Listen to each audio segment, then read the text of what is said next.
Hi guys, how's it? In the name of Christ, it's your girl Cranky. I hope you're good. So there's a power cut currently, and goodness, I can't deal. Hey, they gave us a break for like a good 25 seconds. I was like literally counting, and now we're like back to square minus 28, because in South Africa there is no one. Okay, like this has been going on for literally too long, and because there's a power cut and I don't want to be wallowing in my thoughts, I don't want to be drowning in my imaginations, we come here and we chat. Even though I am literally violently backlogged, as in with an uppercut and a punch and everything. I need to sit better. But now I'm exposing you to this lackluster situation down there. I didn't even know where to put my phone. It's so far away. But I don't have a stand. Like, this is not the car that I usually come from that makes it possible for me to record at any given random angle. So that for me is like, hey, let's just deal with that. So hi there, I hope you can see me. If you can't see me, then I'm sorry, at least you can hear me. And well, say hello to the socks. I don't want you saying hello to those socks. They're nasty. I'm not comfortable sitting like this, but I'm gonna sit like this because I want to chill. I want to like recline. I want to talk, but when I do that, it gets all dingy. It gets all dark. Guys, we're gonna talk about what's sitting on my heart that's basically made me very macabre, like super sad, as in out of here, out of this world, like I'm a drop dead type stuff. I want to talk about when people go out of their way to break you using other people. I want to talk to women who are slightly older. In other words, you've gone past, say, the age of 35, and you're waiting on the Lord for a husband, you're waiting on the Lord for children, you're waiting on the Lord for perhaps certain breakthroughs in your life that are of a career nature, material nature, like you are trying to start a business and it's not quite picking up. You hoped to be, sorry, I'm getting rid of like excess lipstick, like an entrepreneur, like you hoped to get your business off the ground by 30 or 32, and you're now like hitting 36 and it hasn't gotten off the ground yet. I'm speaking to especially women who, for instance, let's say you already had a job in corporate. You presently have a job in corporate, but and you've always known ever since you were like 2 years old, because you were that smart. You knew stuff when you were 2, that you did not want to work for the rest of your life for somebody. You did not want to be an employee. You wanted to be an employer yourself. So as soon as you worked your first job in corporate, you knew that you were using that job to gain skills, experience, to also gain networks, people with whom you can bring into your business, your future, and to also raise funds, like basically capital for your business. But you knew you wanted a business.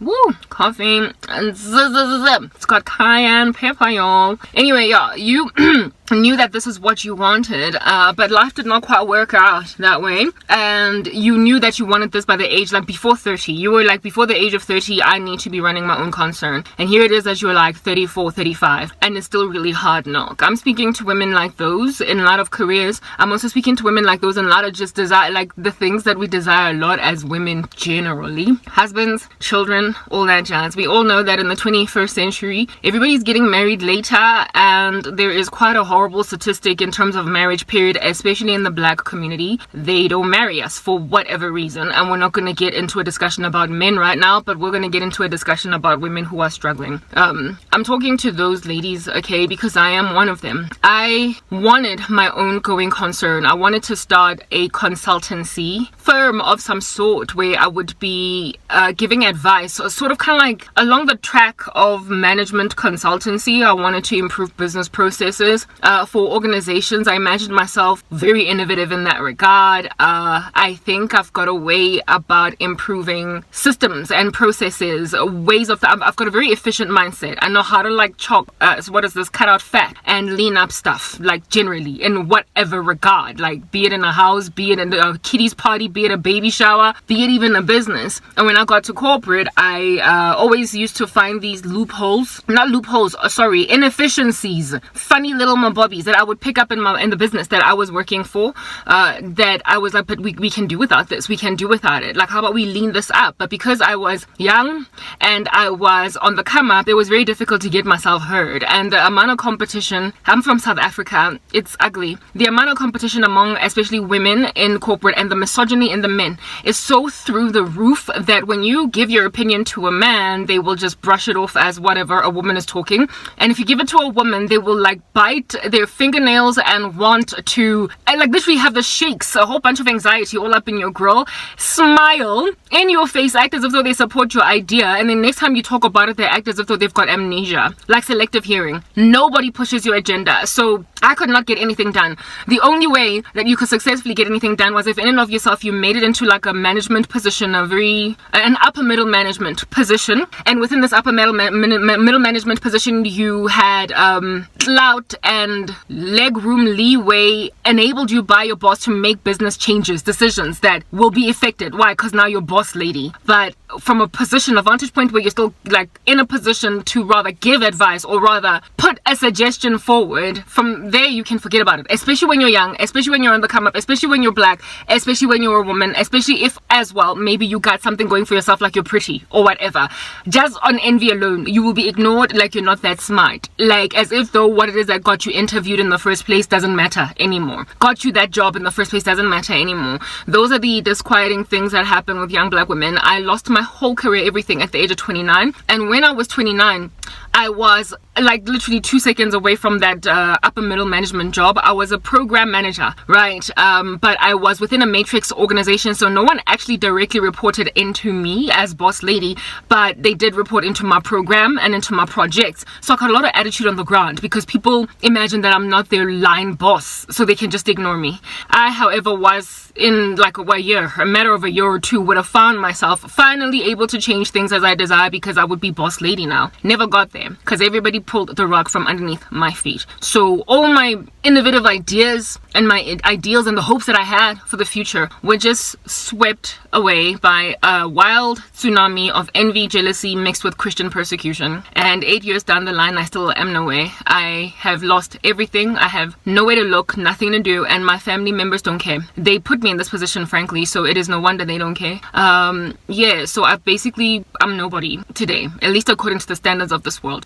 My brains have been put in an oven and they are being dried, basically wasted, and I have to just watch the clock ticking and observe everything basically lose its luster due to nothing but envy. And that's what people are doing. Like, they're just keeping me stagnated. Not only did I lose my desires for starting a business, I wanted to branch out of corporate and start a management consulting firm alongside a myriad of other things that are linked to my creative side. I'm a writer, so I was going to write, blog. I'm creative generally, so I would have had a very thriving social media lifestyle that would have been monetized. I would have been an influencer, if you know what I mean. I would have been a lifestyle guru, like I would have been a career guru. I would have been, you get my point. And all that was taken away from me. Okay, I came to Christ at the age of 26 and a half, and I was already thriving when I came to Christ, and I continue to thrive. And the business ethic or the work ethic that was instilled in me when I came to Christ improved even the way that I did my job. The Bible says that whatever you do, work heartily as unto the Lord. So as soon as I came to Christ, I got even better at what I did because I became more hardworking. And then the rug was pulled from underneath my feet. Everything that came with my desires. So those were my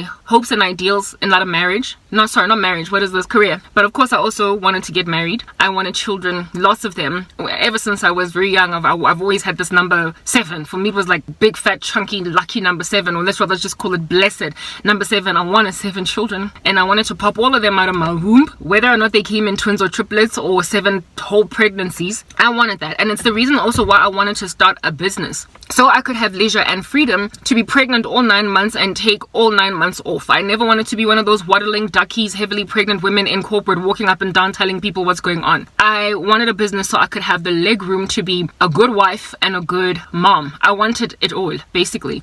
I knew that if I had a business, I could decide to either stop working or carry on working, delegate a whole bunch of tasks to people, and chill. I wanted to have lots and lots of time for children and a husband, a home, basically. Yeah, so a stay-at-home mom and a stay-at-home wife, but that also is businessy. Like the Proverbs 31 lady who considers a field and then buys it. Yeah, I wanted that, and I sought the Lord's face for it. And then I was entered into my 30s in a lot of war. I was fighting a massive case that I obviously lost because I had no resources against my organization that really did me dirty. It's another story for another day, that.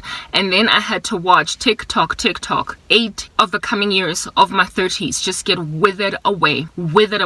Sand eroding like sandy soil in the desert. Do you understand? And with it left my fertility, left my viability for being a wife, left my viability or credibility in the business arena. If I were to start a business now, who in the world is going to want to trust me as the service provider? I have no reliable references, no backup, no clout. I don't have clout. What I'm trying to say is I don't have clout, and so I can forget about it. Therefore, my intelligence is irrelevant at this point, and so too is my beauty also irrelevant, because apparently when you get to a certain age, men are like, whatever, I can get a 24-year-old, and my womb is apparently geriatric, and so therefore I am likely to have difficulty either in conceiving or the pregnancy itself or bringing forth a healthy baby because of my age.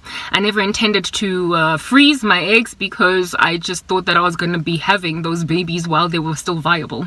So and even if I had frozen my eggs, I lost money, so I wouldn't have been able to continue to pay the cryopreservation place. So nothing at all in my life worked out. I was thrown into that obscurity, and now every last dream I've ever had, I lost it. Now, the people who put me in a position to struggle like this, or who have watched me, either by omission or commission, did they do this to me, were envious of me. And so because of their envy, and because of having observed the former prosperity I had, the credentials I would ultimately gain later on, because they saw that my future was, how can I explain this to you guys? You know, I did well very young. I am a beautiful woman. This is not to gloat. I'm getting to a point. I'm a beautiful woman. I'm tall. I'm slender. I have got, what do you call this? Intelligence also running for me. And I'm hardworking. I have done well for myself. And those who were watching me in my life that I trusted and loved were low-key jealous. But who does not have somebody that's jealous against them? What's problematic is when people take jealousy to some crazy heights. Okay? And so when everything in my life fell apart, people who were observing me grow the way that I was growing, looking good while also growing. It's like I was doing well and I looked good doing it. They were like, whatever. When they watched, when my life started to fall, when my life fell apart, they literally stood back on some, like, you know, when you laugh at a person's suffering. I could not catch a break. Nobody had mercy on me. Nobody had compassion. I was not a vixen. I've never been a vixen. I was not a mean girl. I did not take pride in bringing people low. I was actually very sweet. So much so was I sweet that one guy told me that I am basically a doormat and anybody can hurt me and I will be blown away by the wind. He told me that I am so weak and so like I look like I'm so fluffy, the way I was so sweet, that anybody can just walk up and be like, and I would fall to pieces, be blown away. He insulted me. Basically, he told me I didn't have strength enough to endure insults or sorrow or hardship in life. Well, now he knows differently.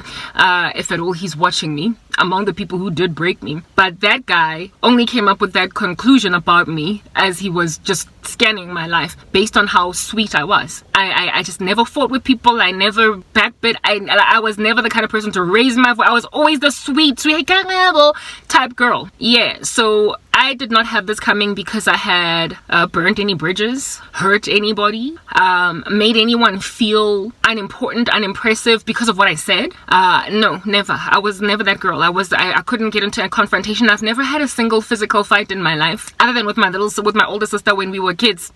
But I don't fight. And when it comes to arguing, I get stressed out very quickly, and what I do is walk away. I always storm off, and that's all I do. I don't continue to argue. Do you understand? And if the person with whom I'm arguing comes back tomorrow and talks to me normally, it'll be as if though the argument never happened at all. I've always been malleable like that when it came to apologies. Basically magnanimity. I've always been magnanimous. Just water under the bridge. Hence why I never had enemies. I literally never had enemies before now. The enemies I have only made themselves enemies of me because they sabotaged my life.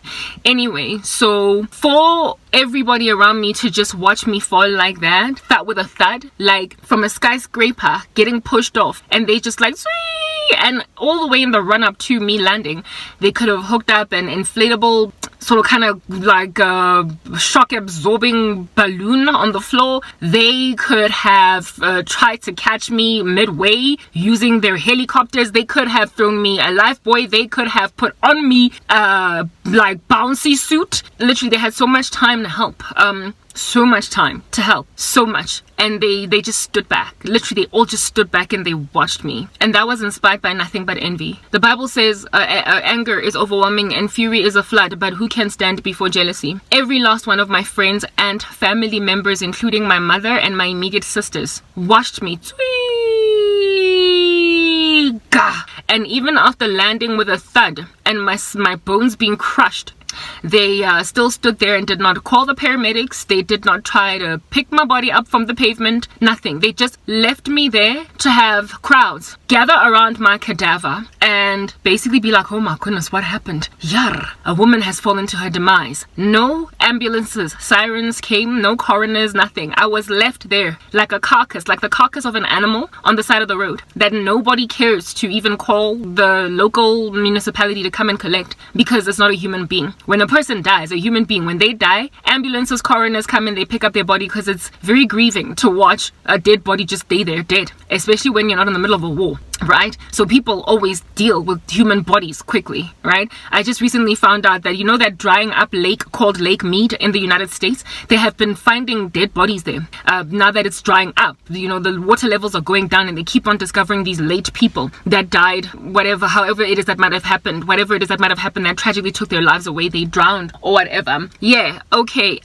However, because they were people, they couldn't just be like, oh, it's been dead for a minute and it's only flesh and bones now, plus it's been eaten by some fishies, and it was a human being. So they did the forensics, they did the autopsies, they put it in a mortuary, they contacted the family, and the families then had funerals because it's a human being. That is how important, that is how meaningful a human life is. Do you understand that even if it's been dead for a minute and all that there is literally bones, nothing but bones, unidentifiable other than through whatever technologies that might be used in order to discover who it is that we're dealing with here, people still become honorable in finding a cadaver. Well, I have been treated much like the carcass of a dead animal. If you were to find the bones of a shark in the water, in water levels that are receding, or a cow that was eaten by a crocodile drinking water there, or a hippo, you're not going to be like, oh my goodness, hippo's dead, how about we collect its bones, its remains? No, you're not going to do that. You're just going to be like, oh, I found the remains of a hippopotamus. If at all it is an important enough animal or an extinct one, maybe you might get a couple of archaeologists at that site,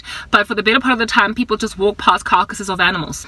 And I've been walked by like I'm a carcass of an animal after losing everything. Now, I was this very thriving woman. I had everything going for myself, beautiful. I was literally about to go and marry the best guy. I would have married the best guy. I would have had the cutest kids. I would have taken them to the best of schools. That woman with that kind of future.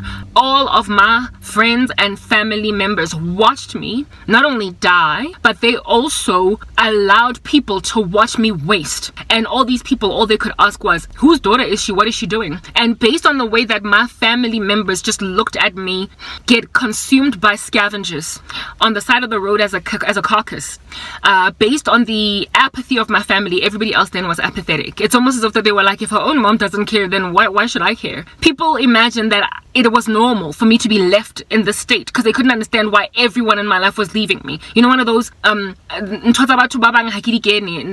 matters of other people, I'm not going to get involved in them. People did that. They knew that I was just left there, but because they lacked context and understanding as to what happened, they didn't even offer a hand of help.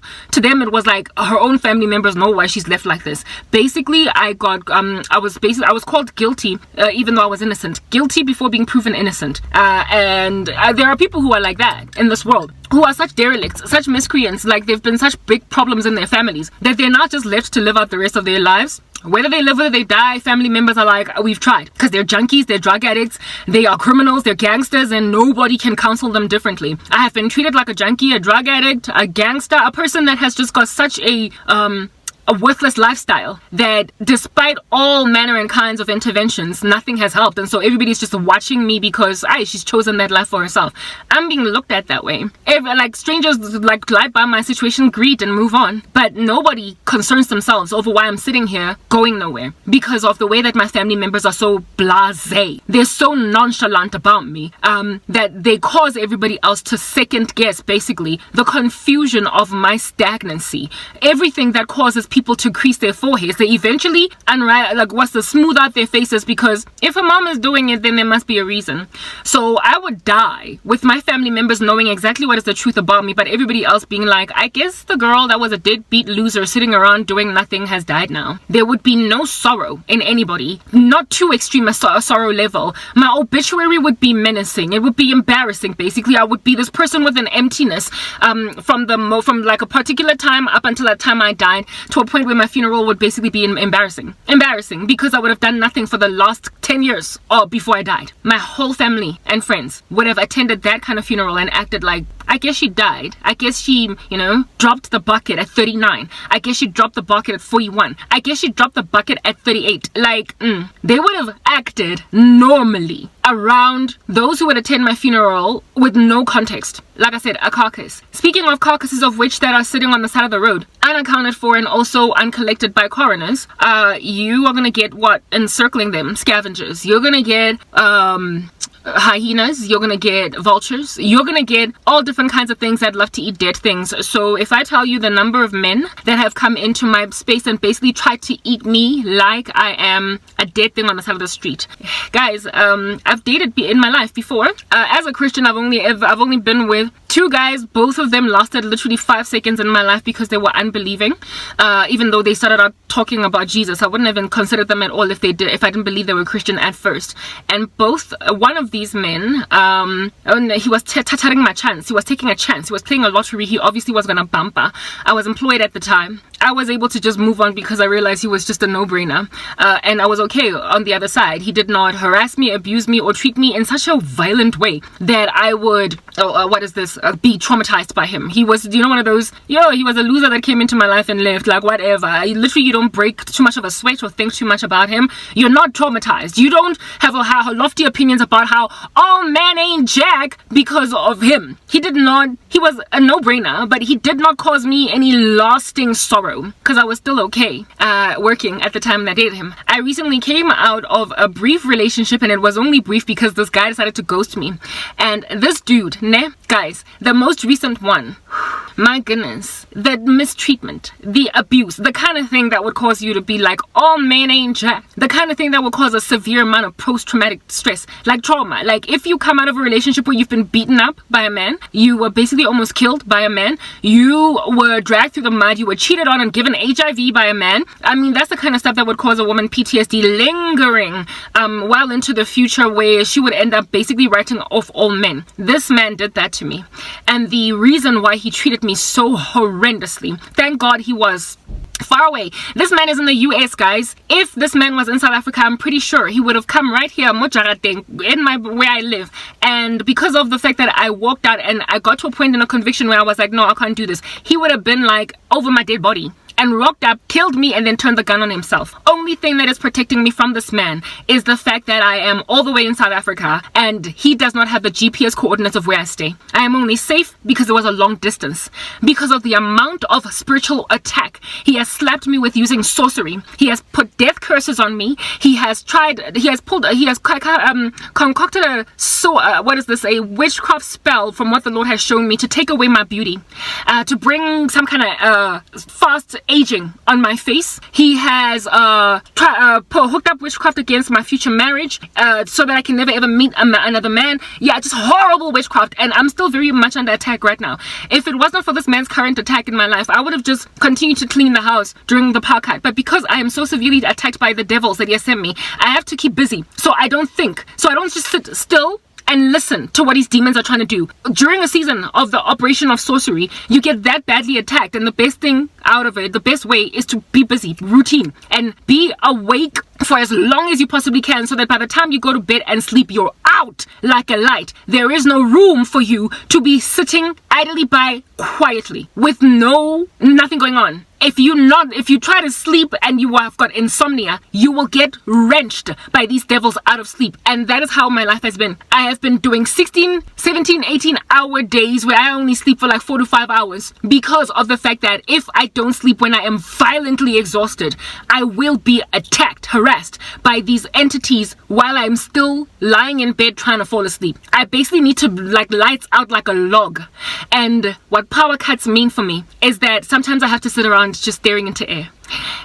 So I either speak into my phone doing a voiceover, or I come in and do this video. I would not have done a video today because I'm so backlogged that I just want to get my work out before I do new batches of work. But I'm gonna be doing one because there's currently a power cut. If there's no power cut, I'm in front of my computer, I'm doing edits. I'm in front of my computer, I'm uploading content. I'm in front of my computer, I'm watching videos on YouTube. There is something else occupying my mind. I cannot just stand around. That is the level of spiritual abuse I am under right now. And the only reason why this man felt comfortable to do that to me is because he knew that I have no one, nothing, and that curses will likely agitate me a lot more, frazzle me a lot more, precisely because of the sorrow of my life. The abandonment. I am a carcass to this man on the side of the street that he wanted to consume some remaining flesh on it. And when the Lord opened up my eyes to what in the world under heaven he was like, whatever, nobody's gonna miss her anyway, even if she dies. This is not the first man to spiritually abuse me like this. I have been harassed in this exact same way over the past 8 to 10 years. Let's just say I've been in this situation for 8 years,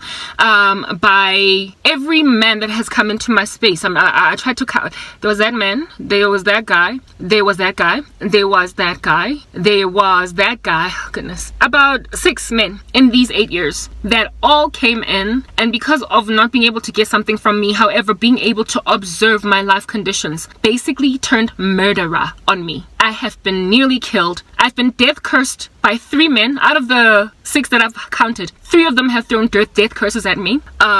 Among the 3, 1 nearly raped me. The other 2 did it from a distance in afflicting me because of my rejection of them. And the other like 3 men just did things to me in a way that if their own friends and family members were to see them doing that to me, they would be disgusted. You know, the kinds of people that look normal on the surface, but then they've got low-key sociopathic tendencies. Yeah, these men went full throttle Ted Bundy on me, looking outwardly like they're normal guys, and then something in me triggered them and they became criminal. And their crimes, which were done to me physically alongside spiritually, were completely ignored when I reported them to my family.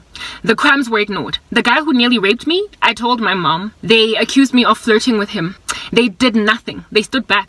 The one of the guys, what is this? Guys, like, I don't want to, like, there's just lots of, like, okay, based on these experiences and all these men, now, one of them was white. Make that 7.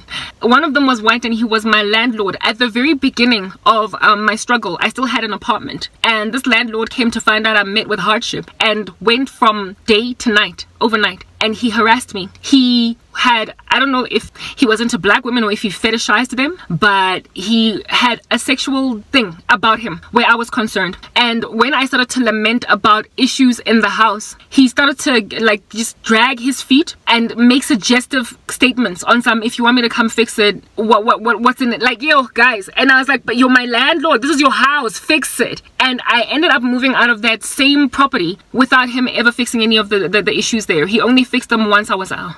And I couldn't do anything. You know why this landlord did this? Because he found out that my life has met with hardship. Because my mother sent him an email. I've had so much pervasiveness enter into my life. Like, they have treated me like I'm a child. They've spoken about me with each other almost as if I'm not a whole adult that can contract on her own behalf. Guys, my story, I don't want to be all over the show. These are the things that have happened to me. So as a result, I now have got this like generalistic view in me of black men. There was only one white man that did this to me, but what he did was not sufficient enough to turn me cold in my heart against white men, period. I just imagined he was one random pervert, right? But the number of black men who have done this to me have caused me to think that black men are like this. So I am basically going through counseling in Christ to tell me, to basically help me understand that, Karabo, it's not all of them. I have to, every single time I start to get angry, upset, when I watch a video on YouTube where a black man has done what I imagine to be a typical black man thing, I have to brittle that inside me because I know it's not true. I know that my conditions are extreme. I know they're on the outliers of the normal distribution. I know that because of my life conditions, I have literally been like a Velcro strip drawing and attaching to itself opportunistic men, predators, pariahs, that in and of themselves are lone rangers and that pounce on lowly, weak women. They would not in and of themselves get taken seriously by the kind of woman that I am outside of the sorrow. And so taking that situation for granted, then just went in for the kill. They are a different breed. They lurk in corners. They're the kinds of men to thrive on video games all day long and do absolutely nothing else, right? They have got secret lives, double lives. They watch too much porn. They are basically perverts, and they are not the norm. They're actually the exception. Like I said, they're on the outliers of society. But I have endured nothing but these kinds of men for years. The kinds of men that I would have very easily sniffed from a mile away and told them get away from me. But because of my love thirst and my Christianity, that makes me basic. Love always protects. Love always holds no record of past wrongs. Love always trusts. And I also believe in the saving, redeeming power of Jesus. Christians are empaths. So I believe that anybody can change. Do you understand? And anybody can be healed by the power of the Holy Spirit. That combination of belief and my sorrow as well caused me to give a chance to people where red flags were basically flying around all over the show, like going off like explosions. It caused me to ignore that, but I quickly woke up out of my slumber, and it was in waking up out of my slumber that I then basically got near deathed by all these men. Near death, nearly killed by one of them, like almost handled me physically because he was at the property where they've been throwing me around a whole bunch of places where they've made me live, and the place where the one guy that nearly raped me, I ended up locking the house all the time, even though I was always encircled by kids. And there was a day when like outside of the house with the burglar proofing locked and everything, he was rattling it, shaking it hard on some open this door, trying to force me to open it so you can grab the kitchen knife and kill me. And he did this because he wanted his phone back from me, the phone of which he had borrowed me because I had my phone stolen and my mother refused to help me get a new one. I was unemployed and so I couldn't get my own phone, and this guy borrowed me a phone for a season. I wouldn't give him back because alongside him borrowing me a phone, there was a time when I loaned him $400 and I was broke, and his $400 that was money that my mother gave me, and he didn't want to pay that money back to me. So I was like, I will give you your phone back when you pay me my money back. And he didn't want to give me my money back, but he wanted to take the phone, so he used violence. He was trying to break down the burglar proofing to come in and take his phone by force, likely even hitting me. Thankfully, it held fort, and thankfully there were security guards in that complex that basically came and stopped him alongside one of his friends that were like, boy, you can't do this, you're gonna get arrested. Those are the kinds of attacks and abuses that I have endured, following which that guy went and called me all different kinds of colorful language, the B word, the F word, the whatever word, and told everybody around, as many of people as could hear because he was loud, that I am a broke B word that is not going to get anywhere in life, and I want to steal his phone. I ultimately was able to get that transaction mediated by one of his friends who took the money from his own pocket and gave it to me on some, fine, I'll give you the $400, give me the phone, just to like simmer down the situation. I've been through stuff like that. I have never experienced that much violence from men. Before the situation, all the men, and I've only ever been with black men that I have had in my life, arguments, fights, altercations, disagreements, never resulted in anything that ever came out of them that made me believe that I could be in danger. I have argued with my boyfriend without thinking that this could land in me being slapped, me being killed, me being pushed down the stairs. I have never had a falling out with any black man in my life before this season where I thought that I could actually be in physical danger. I only met these kinds of fools when I was put in this squalor. These life conditions that I have caused me to meet sociopaths, psychopaths, men that should essentially be in prison, but that are nonetheless walking around in society because they look normal, men who likely have a history of beating up women, gangsters, I don't know what they were, okay, but they reared their ugly heads. They looked outwardly like they were cool. They were not walking around looking like overt criminals, kadipuza facey and scars on their faces. They look like the regular Joe on the street that has a 9-to-5 orata kick and boboza le pinstripe suit go officing. Yeah, sorry for my language, likes wearing sharp shoes, shiny shoes, and a fitted suit in the office. Yeah, no, they look like that, except there's a violence in them, much like Harley from from the movie Temptation. Yeah, a guy that is like a whole entrepreneur. He's a corporate dude. He looks decent, but he can hit a woman. He can beat a woman. He's got a dark side. Yeah, guys like those. Absolute murderers and thieves. And I have been encircled by nothing but them for 8 years. And so for those reasons, I've got a tarnished, warped view of black men.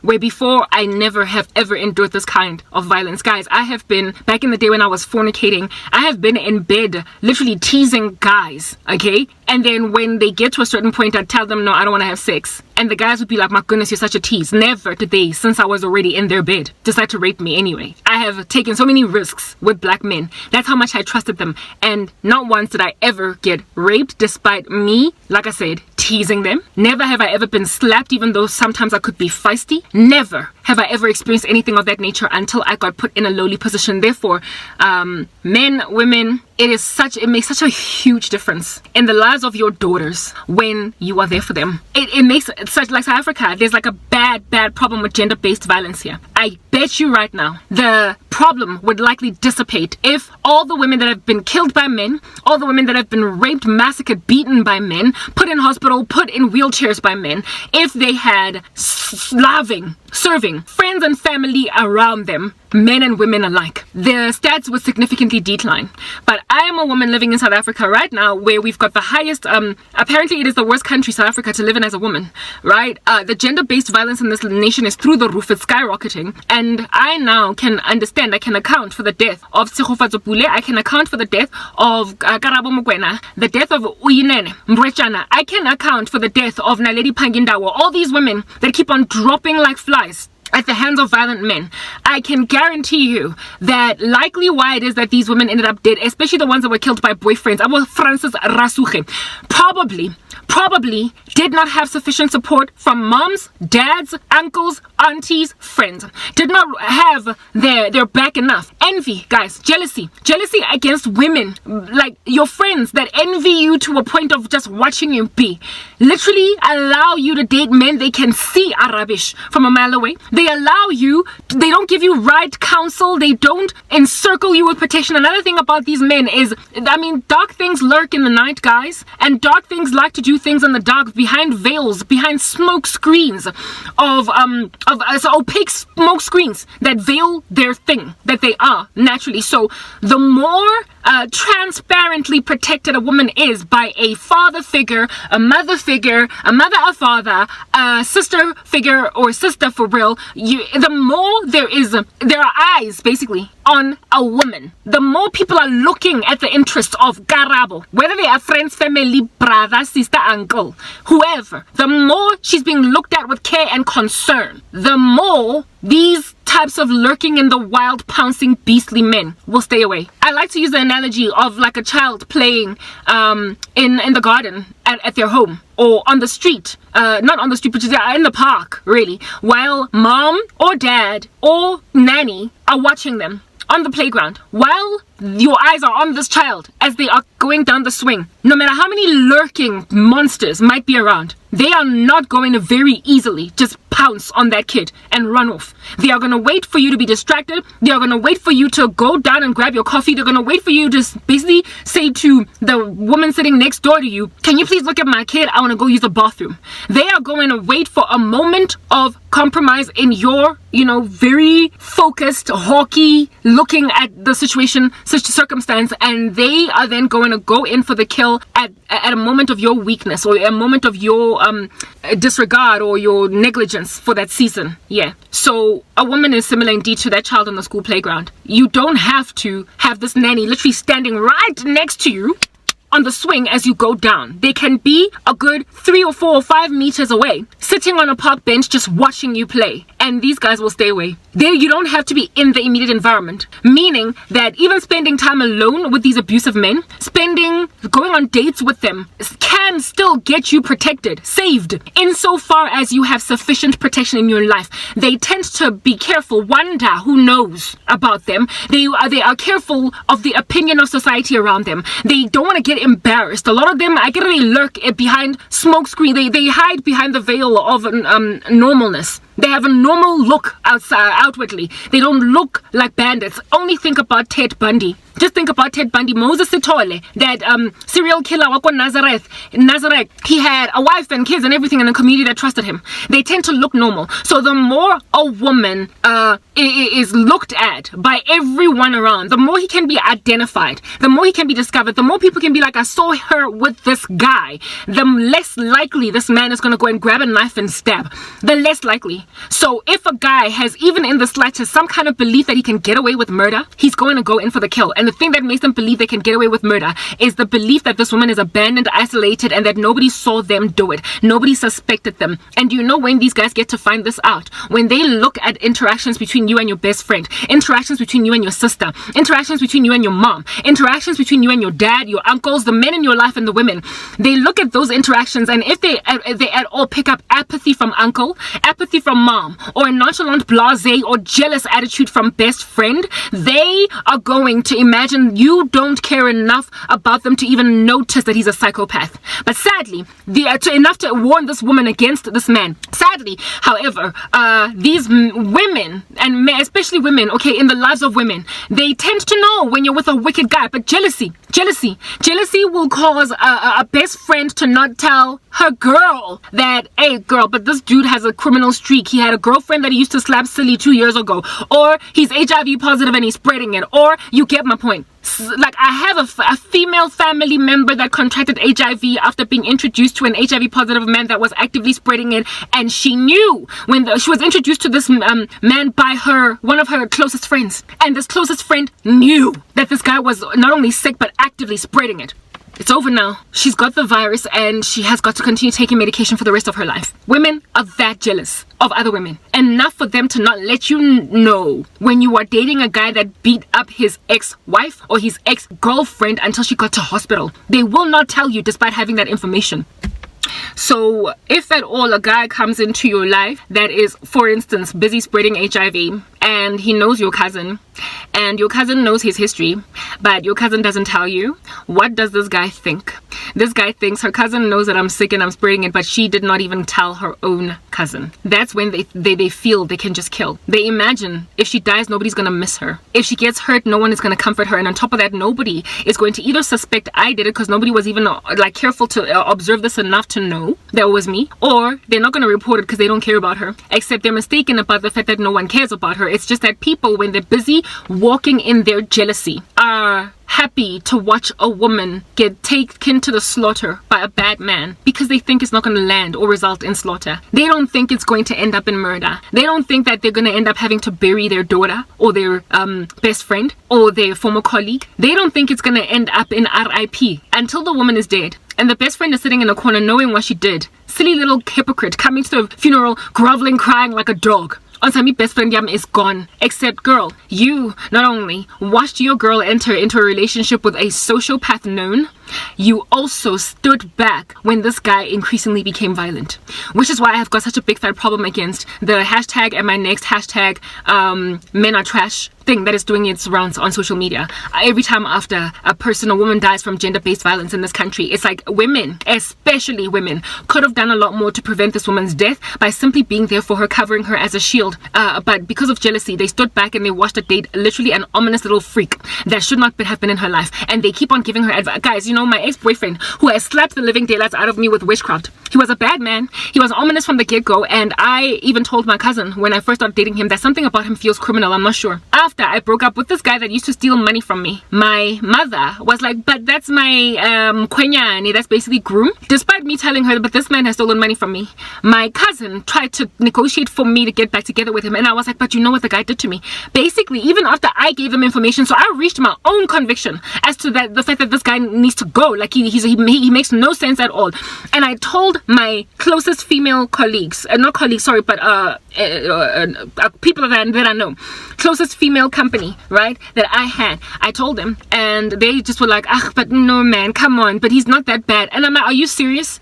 They so desperately, these women, want to marry each other off to such bad men so they don't have to compete for husbands, so that she can have a better husband or a better experience with children than you. She's prepared to let you marry a guy that might one day, like, literally drive a live round into your skull, killing you. They're prepared to let their best friends end up married to psychopaths who are obviously red flaggy in the run up to the marriage, and they will say nothing. Guys, you know, friends' opinions are they are golden, eh? They are golden. When you don't know what to do, when you're not sure about yourself on a situation, guys, you know, but this dude, I'm not really, there's something about him. If your girl is like, oh, but he's so great. Oh, look at his stats. Look at his Insta profile. Oh, look at his job. Girl, you're not going to let go of a high value man. He's got money. This dude could be ominous like no man's business, but the opinion of your girl will be like, he's approved. Plus, people love to sit next to people that are approved, that society looks highly upon as great in the life of in your life, because it also increases your own clout. So if all of your friends approve of this guy that has got these below the belt comments, he's constantly passive aggressive, no matter what your experiences are with him, you will second guess them because of the advice you're getting from your immediate circle.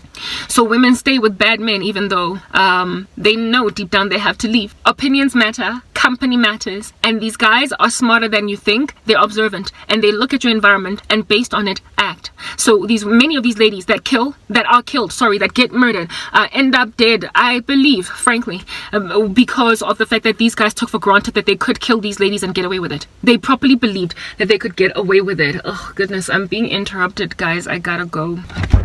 What? Why? Do you need something? No, I got some of it and none. Oh, okay. Yeah, okay, I just was like whatever. I did ask for the car keys though.